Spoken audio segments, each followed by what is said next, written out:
trying to call you back. Okay.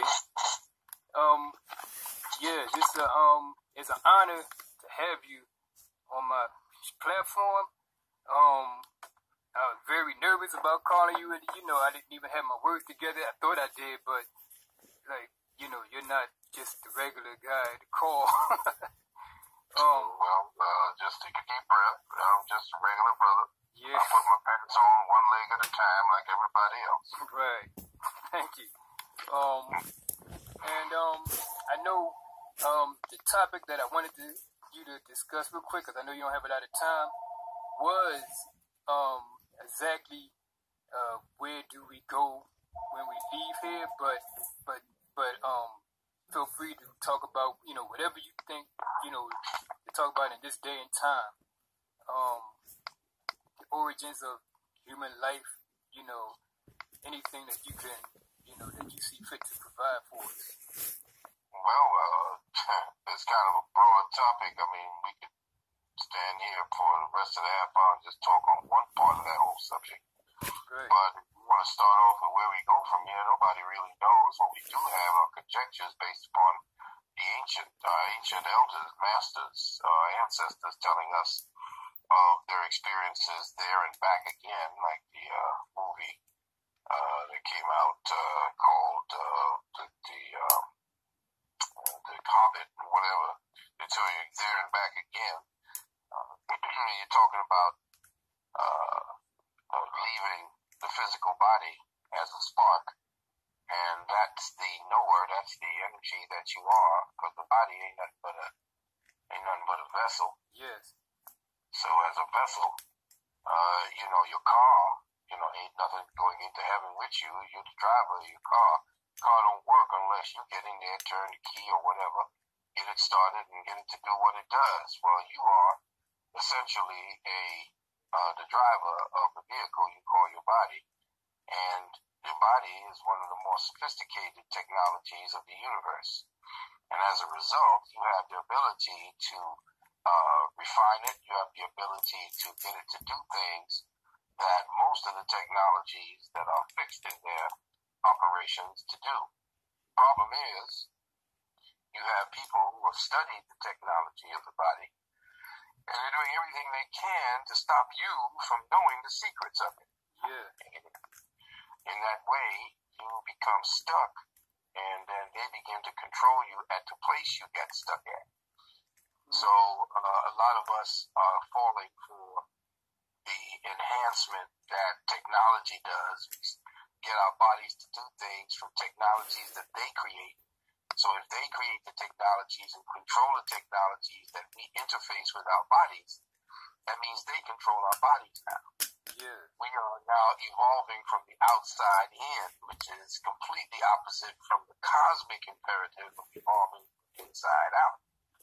So they stopped us from evolving inside out. So we don't know where we're going for, but yeah, we do know that we can travel with our minds to limitless points of creation. We can interface directly with what we call God. We have that ability, but there are, again, devils, demons, maggots in high places who are actually doing their best to stop us from getting to know that individual Godhead. So, wherever you go or whatever you do, don't go to the light, don't go down no tunnel when you leave your body, because that's a trap. Wow. Find out what you have to do is the more spiritually aware you become, the more you begin to become aware of the traps that they set for you even after you get outside your body. Man, I heard somebody else speak on that. I think it was Bobby Hemmett, and then I couldn't find a video again or something. That's something else.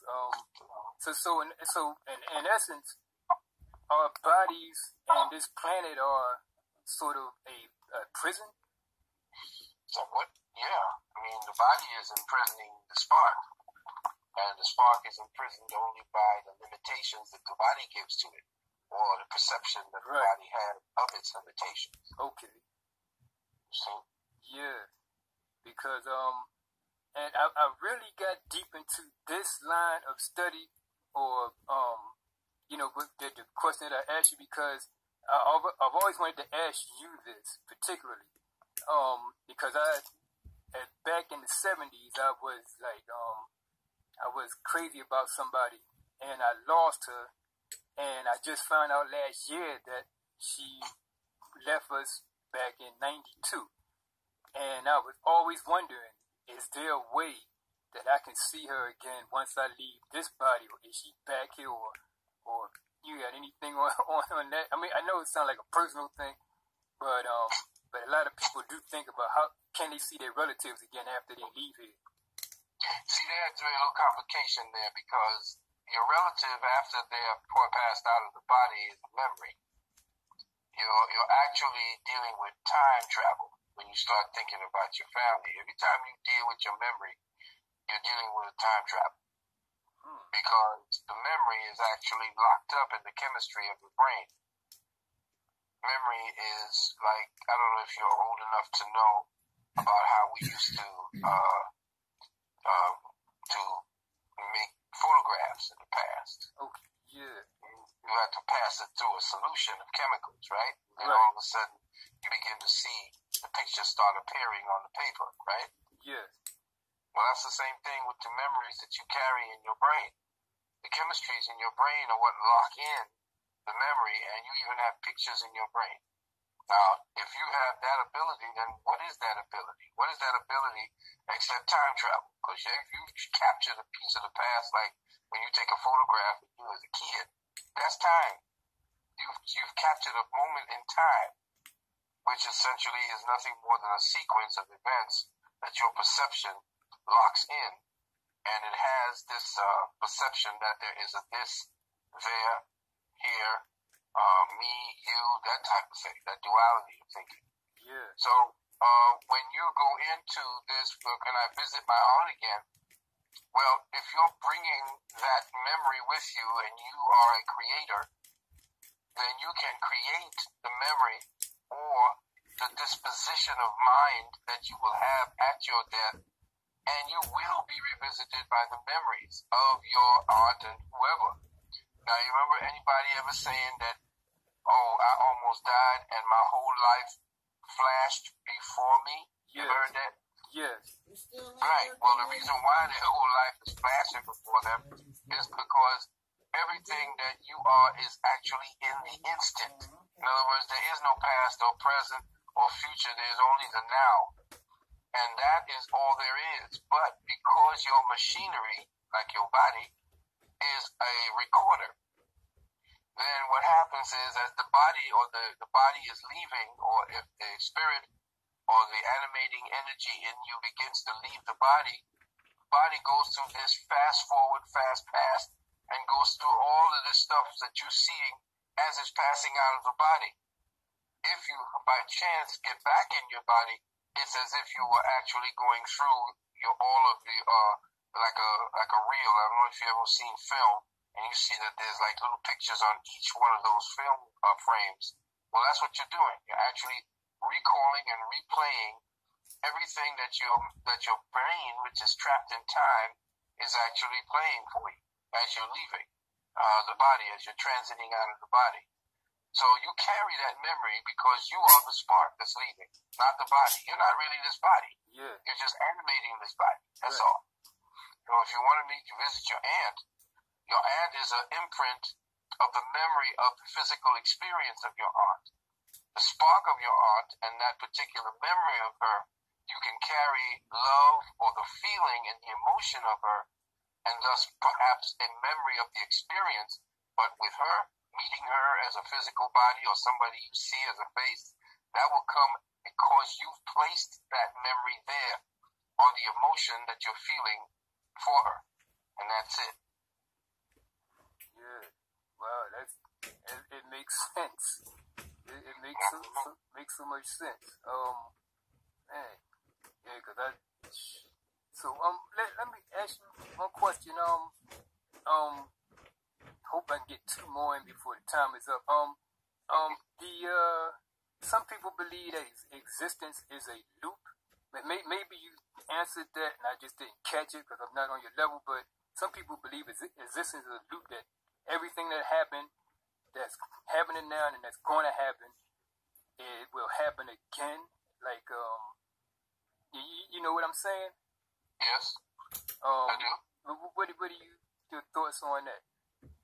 Well, as far as us being in a loop, we're already in a loop. Right. Everything about time is a loop. Okay. The only way you can actually perceive time is because time loops on itself for it to examine itself. Time is actually an element. You ever heard of element, earth, fire, air, water, like that? Yes. Well, time is one of them.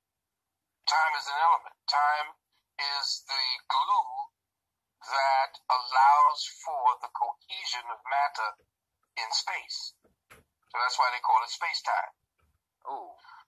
So when you're dealing with time, the only way that fire, air, water, and earth can become something tangible for you to experience is because time glues all that together. Right. So time now becomes an energy that you can traverse. And the brain is a time machine. We have not been allowed to actually learn how to operate the machine because we're stuck in religion and all that BS. Yeah. They put us into a lot of nonsense about our past. They have us remembering a lot of superficial garbage so that they can maintain us within a loop. Like the United States we got say, can you see a lot of bullshit that we got to see that? That's to keep you in a loop. Yeah. That's to keep your mind in a loop. They teach you superficial nonsense in school to keep you in a commercial loop so that you come out to be a good consumer. Yeah. So everything is a loop. And when you break out the loop like Neo, because Morpheus, which is your inner knower, when you learn how to morph out of that particular loop, then you become like Neo. You become new. You see, and a new eon is born, because Neo and eon is the same. Right. And if you're dealing from that, if you want to deal with metaphors like I'm doing right now, I'm not telling you these are realities. I'm just discussing them. Because the only way you can discuss this type of material and this kind of information is to discuss it in abstracts, in metaphors, in similes. Yeah. You got to abstract this knowledge. If you don't, then there's no way to place it into your knowing, so you can recall it. Right. Man, that's a lot to think about too.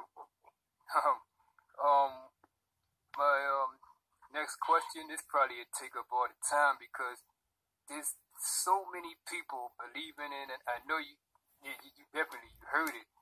The flat Earth thing. This is, I was talking to a brother of mine yesterday, and I took him back to what Bobby Hemmett was saying, something about, like I said, I didn't hear the whole video, but he was saying that that the planet is a trap or something like that. And I was telling, and he believes in a flat Earth. And I was telling him that, all right, now what if the beings that have us imprisoned actually created this planet to imprison us in?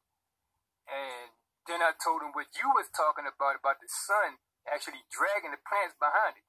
So the sun would have to be dragging planets behind it and a disk.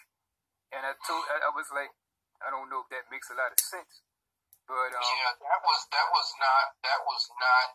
me being fed information to obfuscate what I was learning way in the past. I did not. I mean, everybody like me, I believed in the ball.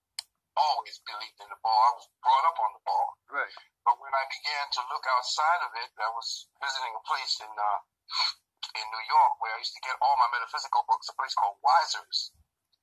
I began to look at some books that they had, and this guy, Giannini, he and some other people were talking about flat Earth, and I laughed it off. But you know what? Every time I used to get books from there, and I laughed about what was being sold in there from the old ones, and all that old information that I was finding out in the libraries down there in the Lucius Trust and Theosophy Lodge. I used to look at this and say, this is some real, this got to be all myth and stuff. So, but I would get it.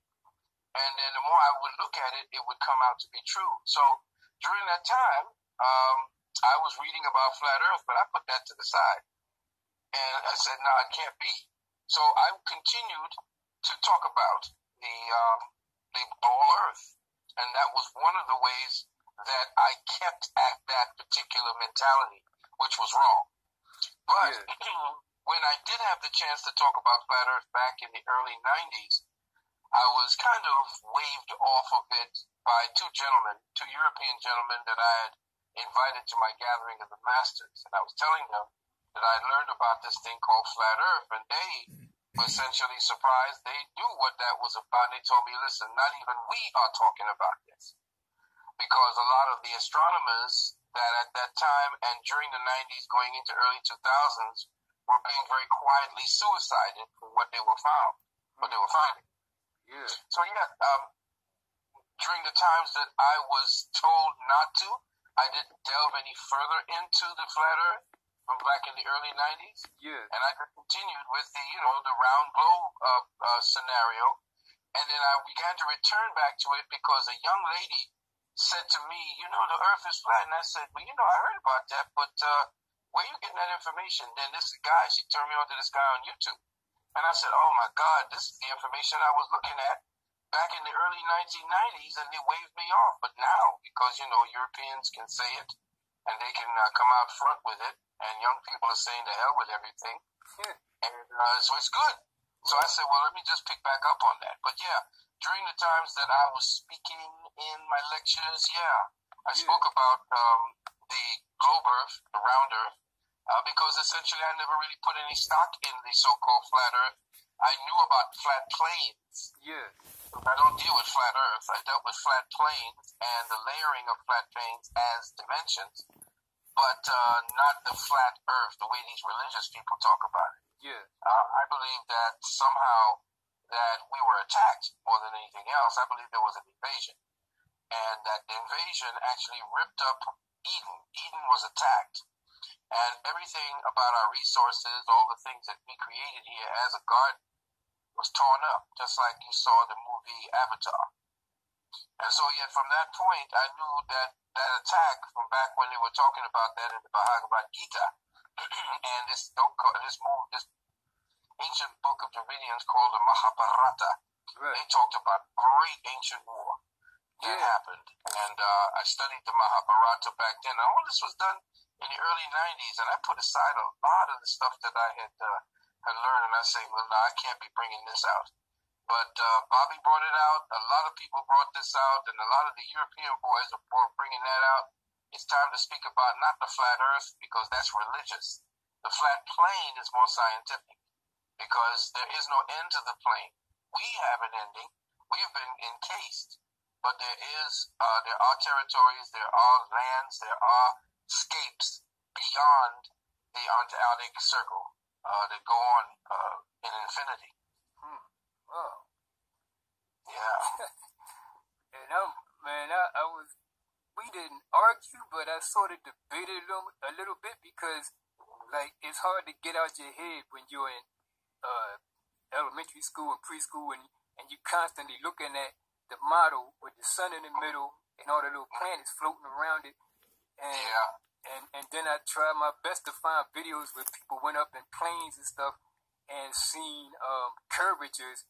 And I did find some, and I also found some where you didn't see curvatures. Yeah, I've been up in an airplane up to 30,000 feet, some 32,000 feet, when I was flying over to London on a bright sunny day. And if you look at it, it is flat. The reason why it would look curved when you're up there is because there is a convexing or concaving and convexing of the windows that you're looking out of. So it makes everything look curved. Right. And the same thing when you're looking up into the sky. The reason why we look at everything and it looks like there's circles and everything looks circular is because the eyes itself, your eyes are convex, and they are in a round, they're shaped in a way so that you can actually coalesce matter into tangible things, so you can see things. And what has happened is we made the same mistake that our eyeballs make when we perceive something. So when we made the same mistake by creating microscopes and telescopes with the same lens that's curved. So we're still looking at a distortion every time. We're just enhancing the distortion. So when we create a telescope, for example, that's in the same model and shape as our eyes, if our eyes are giving us distortion, just imagine that we're amplifying the distortion by just creating lenses that just simply make those distortions larger. You see what I'm saying? Yeah. Yeah. So your eyes and the distortions of your eyes are amplified by the very technology that you create in order to see things bigger. So you're just seeing the circular distortion at a bigger and closer level, but it's not really circular. A lot of them are not circular. What you're looking at is usually light that is made circular by the lenses. Yeah. Right. So again, everything is based upon distortion. All of what we're seeing based on science is distortion. The same way that you see NASA sending up somebody up into space and then you see a curved Earth. They ain't doesn't do nothing when they found out that these people are underwater with a big projected picture of the planet behind them, and it makes them look like they're in outer space. It's all special effects. It's nonsense. So in essence, the Earth very well could be flat. Well, it's not the Earth is not flat. It's just on a flattened plane. Yeah. And if it's on a flattened plane and it looks like it's curved, it's because there may be at times parts of the planet that looks like it's in a kind of convexed or concave. Where it seems like it's on a downward slope, and the waters of the Earth level it out. But everything we're looking at right now, from me, I have pictures of this 30,000 feet where if you put the angle to your camera properly, you'll see it look straight across. And based upon the average of the fact that you rise, a man named Robotham did a measurement that I think for every 5 miles or 8 miles, you kind of go up by a certain amount of feet, 6 feet, 8 feet, and so forth. So after you're up about maybe 1,000 feet, 2,000 feet, if the Earth is truly 25,000 miles around, then there should be a drop-off point. As you get higher, the Earth is supposed to get lower. Yeah. But now there's something else. As you get higher, it seems that the horizon line rises with you. Then that can't be around Earth. Either that or the Earth is 100 times bigger than we've been made to believe. And it's not. They keep sticking to that 25,000 miles, or thereabouts, of course. But 25,000 miles around. And if that's the case, very good proof on the YouTube states that if we are on a round globe, and we're flying on a round globe, and it's only 25,000 miles around, two pilots, while flying from, say, here to London, from here to Australia, do they constantly adjust their plane going downward? Do they constantly have to push the nose of the plane downward every time they get to a certain point? Because if they don't and they fly straight, they'd be flying straight off into outer space. Yeah. Right. Yeah. So they don't. And they never set their horizon. There's this I forgot what they call it, but on the airplane there is this leveler that they have that they maintain on the horizon. The same thing with people who are engineers. Engineers never have to adjust for any curvature on the land of Earth, especially those doing railroads who have to do railroads from, say, 1,000 miles. Yeah. A railroad track. They never have to adjust downward for the Earth. It's nonsense. That is something to think about. And I think it's a great thing to think about. Yeah. And I think that's one of the biggest stories that they're not telling us. I believe that the dome, this is something that most people can't refute, that I was telling people very quietly that I had learned about flat plane, that we were in a specific hologram, and the dome that they call the dome, which they say everything being water, and they're right, all things are based upon what we call water. Yeah. And different textures of what we call the waters of life, the Empyrean Sea, as the ancients called it.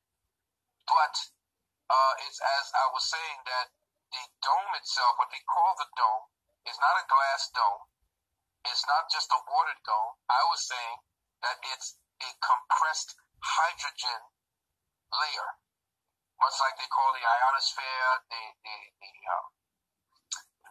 stratosphere, and all the rest of these spheres they have around it. They call it the sphere. Yeah. So if they're telling you it's a sphere, they got to tell you that there's something round about it. Right. But it was essentially, if you look at the dome, I was saying that the only way that it could be a dome, and this is way back when, is that we are surrounded by a hydrogen, a compressed hydrogen encasement.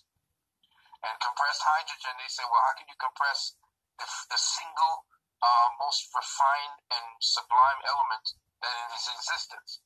Well, two scientists did that. They turned hydrogen into a reflective surface, which then goes to show that hydrogen can be compressed into, as water, into a dome-like structure. And all of what we see as stars are essentially the movement of hydrogen and the different convolutions and the different patterns that hydrogen in its solidified form can take if it is in a kind of glass dome. You see, and they have been trying to blow that dome. Back in the 1960s, the Russians and the United States have been shot rockets at the dome to try to blow it apart. I'm talking about nuclear-sized rockets to try to destroy the dome. And they could. Man, that's whole new thing to look into. That's, man, that round Earth might be harder to let go than Jesus Christ. Well, yeah, well, a lot of people need to let go of that dude. he ain't did nothing for, I mean, let's go back in history, or what I call the white man's twistery, and find out what Jesus Christ did for us. Yeah, pretty much all kind of horrible stuff, if anything. But yeah, well, he's a what do you call that, a deadbeat dad. That's for damn sure. But that is a half hour right there. So I don't want to take your time, and I'm honored that I could have you on my platform.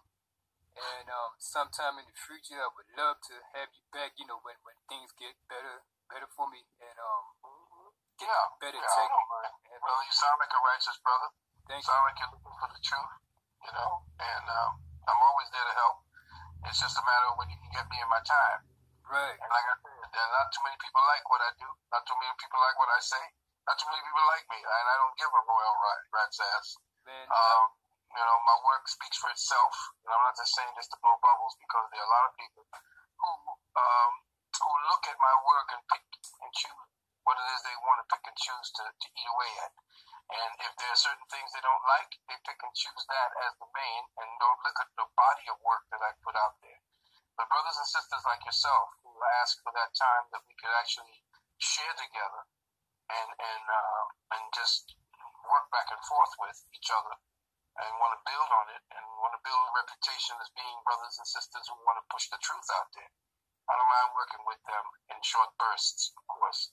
I always say that. You go ahead, keep doing this. Right. And, you'll have my support. Even though I'm not on the air, you'll have my support. Yeah, thank you so much. I always said I do not want to leave here and somebody saying, oh, so Kim didn't even try to tell us anything, and he knew all that stuff he knew. He didn't even tell us nothing. I have to get out there and somehow put the truth. Everybody got their own truth, but you know what I'm saying, put that knowledge out there and surround myself with people such as yourself that have the knowledge and the means to try to help us move along. And I thank you so much. I thank you. Most definitely. Well, like I said, you're all of the future. And if I don't do something to make the future better, what am I doing here then? Right. What's the purpose of this? Because if your teacher doesn't make you greater than himself or herself, then he's a pimp. She's a pimp. Exactly. She's just trying to tap your energy and just want to use it to make them look good and feel good about themselves. But the work of the master teacher is to make the student greater than he or she. Yeah. If not, then what does the future look like? Exactly. So hopefully soon, like when you come back and do a lecture or something, like up in New York, maybe hopefully in Philly, because that's where I'm at, I would definitely want to come out and meet you, in person and shake your hand. And I'm not gonna hold you any longer because I know you're busy. And I just thank you for everything. Well, like I said, if the brothers and sisters want to deal with my services, I do vaccination exemption packages for brothers and sisters who don't want to take vaccinations for themselves or their children. Right. I have a university that they can come to learn more about this in depth and about themselves in depth. We do nutrition. We have the Juice Plus product that my wife deals with, and if they do want this, and your YouTube channel goes up and is successful, always tell them to get account 800-847-1291. Again, 800-847-1291. Or they can go to our website, UKS, that's U as in United, K as in King, S as in Science, NOW.org. UKSNOW.org. That's our university's website. Right. You can go there and browse. All right? Yes, sir. All right, brother. Nice talking to you. Okay. Good talking to you. Thank you. All right. Hotel. Hamilton. That was Dr. Phil Valentine. And like I said, it's an honor to have him on my show. And man, once you get a chance to have Phil Valentine do something directly with you, I advise you to take it. Shout out to Sinetta TV, like I said earlier. And this is Brother Sakim coming at you from the heart of North Philadelphia.